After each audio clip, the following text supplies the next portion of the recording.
Assalamualaikum warahmatullahi wabarakatuh. Saya Lu'lu'atun Nadhiratu Sa'diyah, Prodi Pendidikan Bahasa Arab UIN Maulana Malik Ibrahim Malang. Di sini saya akan mengulas sedikit tentang Siti Fatimah binti Maimun. Siti Fatimah binti Maimun dikenal dengan sebutan Putri Retnoswari, lahir di Malaka pada 1064 Masehi.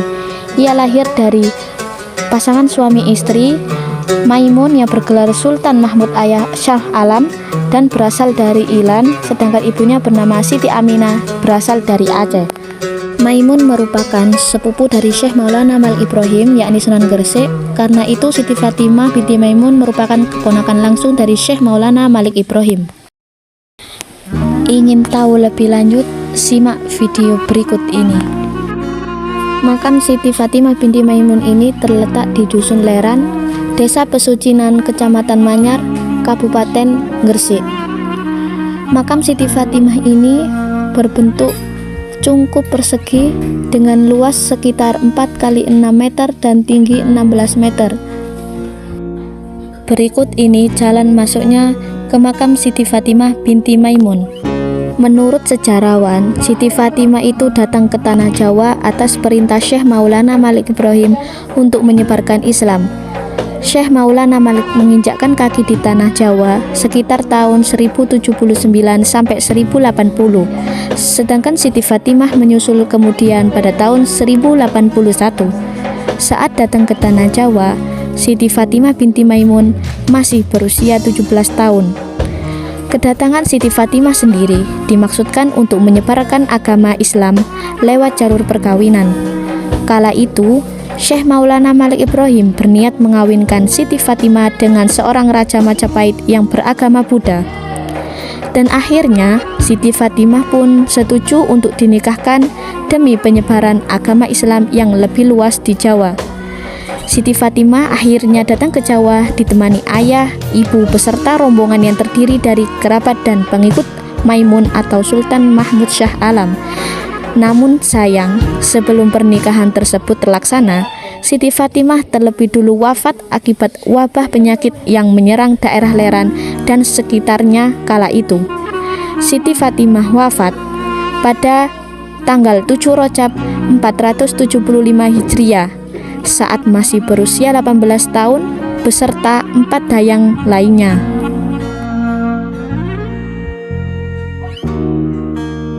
Bangunan cangkup Siti Fatimah binti Maimun ini dibangun oleh Raja Majapahit yang waktu itu hampir menikah dengan Siti Fatimah.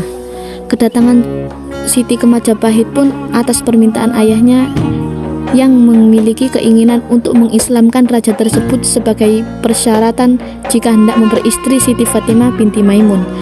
Akan tetapi niat Siti Fatimah itu ditolak oleh Raja Majapahit hingga akhirnya ia diperlakukan dengan sangat tidak layak oleh raja tersebut.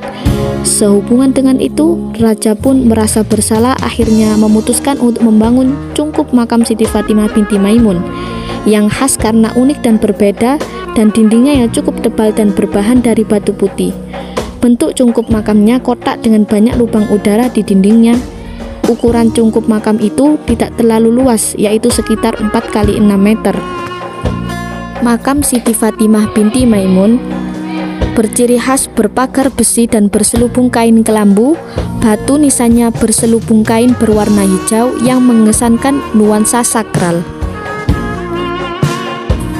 Makam Siti Fatimah binti Maimun di sekitarnya terdapat makam dayangnya yang bernama Putri Keling, Putri Kucing, dan juga Putri Kamboja.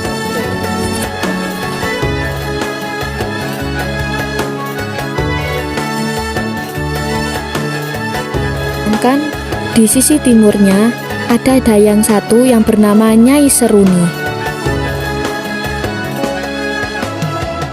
Di sisi timur makam Siti Fatimah binti Maimun terdapat beberapa makam dengan ukuran yang memanjang. Konon katanya, makam panjang ini diyakini ada barang pusaka terbaik di dunia. Barang itu goib dan mengambilnya harus tirakat, mendekatkan diri kepada Allah Subhanahu wa Ta'ala.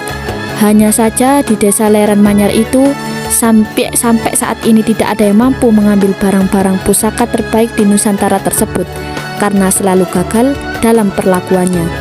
Orang yang mengambil harus benar-benar orang alim yang mampu mengambilnya. 3 makam dengan ukuran panjang itu adalah makam Sayyid Jalal, Sayyid Jamal, dan Sayyid Jamaluddin. Tetapi ada sejarawan yang mengatakan perbedaan tentang makam panjang ini adalah hanya simbol, yang sehingga bagi mereka yang tahu akan bisa mengambil hikmahnya. Simbol itu merupakan simbol penantian panjang manusia di alam kubur. Agar dalam penantian panjang itu bisa tenang, hendaknya manusia itu membekali dirinya dengan amalan-amalan baik di dunia. Amalan itulah yang nanti akan menolong mereka di hari kiamat. Selain itu, masih ada 2 makam memanjang lagi di kompleks yang menjadi situs sejarah tersebut.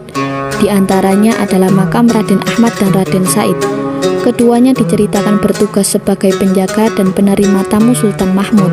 Keduanya adalah abdi dalam Sultan Mahmud yang hidup menyebarkan Islam di Jawa saat kekayaan kerajaan Brawijaya. Sebelum meninggal, konon katanya kedua pengawal ini berpesan supaya nanti jasadnya dimakamkan dalam liang berukuran panjang. Hal ini bertujuan untuk mengelabui musuh-musuhnya. Pasalnya, para musuh itu berniat hendak mencuri jasad kedua senopati kerajaan Kedah itu. Berikut adalah makam Raden Ahmad dan Raden Said.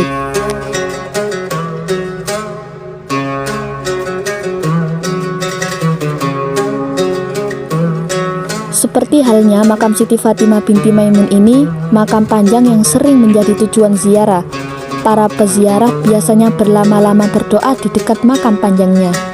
Konon katanya, berziarah di makam panjang ini diyakini ampuh meningkatkan oleh kanuragan seseorang.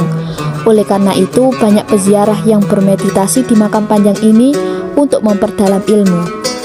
Siti Fatimah binti Maimun ini, peringatan haulnya digelar tanggal 13 sampai 15 Syawal yang setiap tahunnya yang diadakan oleh masyarakat Desa Leran, Kecamatan Manyar, Kabupaten Gresik. Cukup sekian secara singkat Siti Fatimah binti Maimun. Wassalamualaikum warahmatullahi wabarakatuh.